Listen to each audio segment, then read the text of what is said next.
कहते हैं कि failure is the first step to success. बिल्कुल सही बात है, पर ये उनके लिए है जिनके अंदर जुनून होता है, जज्बा होता है कुछ करके दिखाने का। नॉर्मल लोग तो पहली बार फेल होते हैं और बस छोड़ देते हैं, लेकिन वो जो पागल होता है, जिद्दी होता है, जिसके अंदर भूख होती है कुछ कर दिखाने की, वो एक बार नहीं 1000 बार फेल होगा और हर बार अपनी फेलियर से सीखेगा और सीख के वापस खड़ा हो जाएगा। ये एक बंदे के अंदर का जुनून और कुछ कर दिखाने की भूख ही थी जो मात्र 21 साल की उम्र में इतनी बड़ी कंपनी बना दी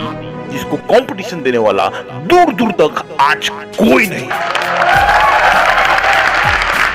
ये कहानी है उड़ीसा के एक छोटे से शहर रायगढ़ के उस बंदे की जिसे बचपन से ही कुछ नया और यूनिक करने में बहुत मजा आता था। इसीलिए 8 साल की उम्र में ही इस बंदे ने सॉफ्टवेयर और कोडिंग सीखना शुरू कर दिया। जब पहली बार इसने अपनी बहन से एंटरप्रेन्योरशिप वर्ड सुना तो इसने डिक्शनरी में इस वर्ड को सर्च किया और फिर इसका मतलब जानने के बाद डिसाइड कर लिया कि मुझे भी एक एंटरप्रेन्योर बनना है।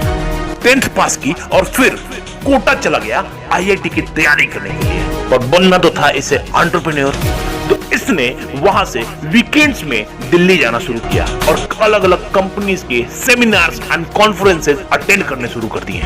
फिर धीरे धीरे इंडिया के अलग अलग शहरों में भी जाना शुरू कर दिया। जाने से पहले ये बंदा अलग अलग होटल्स को मेल भेजता था ताकि उनसे कुछ डिस्काउंट ले सके या फिर अफोर्डेबल होटल्स का पता कर सके। पैसे कम होने के कारण कई बार इसने कंपनीज में जो भी काम मिला वही काम कर लिया और इस तरह से मात्र 1 साल में ही 100 से भी ज्यादा जगहों पर ये घूम चुका था और यही इसे एक बहुत बड़ी अपॉर्चुनिटी नजर आई। इसने ऑब्जर्व किया कि घूमने के दौरान कई बार इसे लो बजट के होटल्स नहीं मिलते थे और मिलते थे तो उनमें बेसिक फैसिलिटीज भी नहीं होती थी और कई बार इसे ज्यादा पैसे देके वहां रहना पड़ता था। पर बाद में किसी और से इसे ये पता लगता था कि थोड़ी दूर पर ही एक अफोर्डेबल होटल था जहां पे ये सारी फैसिलिटीज थी और इस बंदे ने इसी प्रॉब्लम को सॉल्व करना अपना टारगेट बना लिया ताकि बाकी लोगों को बजट वाला रूम लेने के लिए ज्यादा एनर्जी और टाइम वेस्ट न करना पड़े। और फिर जिस उम्र में लोग प्यार मोहब्बत ब्रेकअप पैचअप ये सब खेल रहे होते हैं, उसी उम्र में इस बंदे ने अपने घर वालों को बिना बताए कॉलेज से ड्रॉप आउट ले लिया और फिर ओरेबल स्टे के नाम से एक कंपनी की शुरुआत कर दी जिसका मुख्य उद्देश्य लोगों के लिए कम दाम पर अच्छे कमरे उपलब्ध कराना था। क्योंकि इस बंदे ने पहले से ही सारी रिसर्च कर ली थी, इसलिए इसे वेंचर नर्सरी से आसानी से 30 लाख की फंडिंग मिल गई। पर ये कंपनी ज्यादा दिन तक टिकी नहीं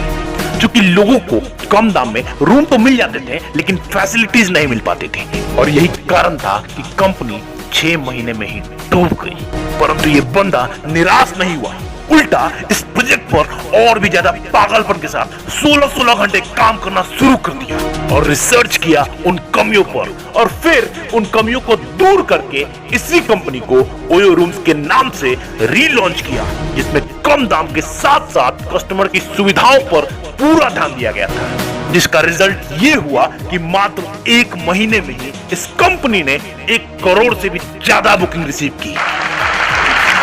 कंपनी की स्ट्रेटेजी इतने कमाल की थी कि कई सारी कंपनियों ने बड़ी ही आसानी से इसे फंडिंग दे दी और देखते ही देखते ये कंपनी इंडिया की लार्जेस्ट हॉस्पिटैलिटी कंपनी बन गई जिसके CEO हैं the dynamic, the most talented and the youngest billionaire of India Ritesh Agarwal,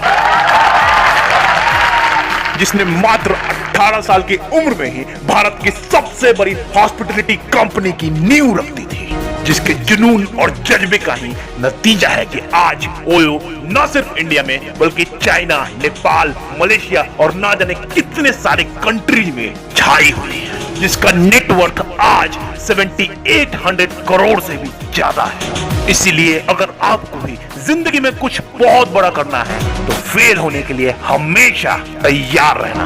और अगर आप अपने फेलियर से सीख के बाउंस बैक कर सकते हैं तो फिर आपको सफल होने से दुनिया की कोई ताकत रोक नहीं सकती।